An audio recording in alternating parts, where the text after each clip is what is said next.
আমার কাছে পড়ে থাকা ছোট একটা অ্যাকুরিয়ামকে আজকে টেরারিয়ামে কনভার্ট করতে চলেছি। এর জন্য অ্যাকুরিয়ামেরই একটা ড্রিপ রুট আমি নির্বাচন করে অ্যাকুরিয়ামের পেছনে বা ওই টেরারিয়াম কন্টেইনারের পেছনের দিকে সেট করে নিলাম। এরপর ভার্মিকম্পোস্টের একটা লেয়ার তৈরি করলাম। তার উপরে ধুয়ে রাখা শুকনো বালির একটা আস্তরণ দিলাম।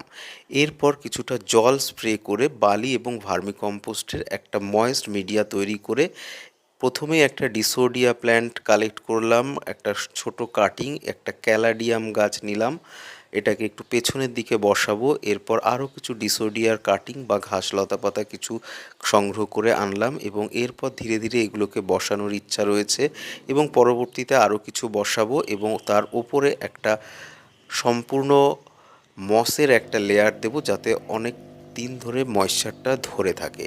একটা ছোট ফার্নও লাগিয়েছি, দেখুন বন্ধুরা, উপরে একটা ঢাকনি এবং তার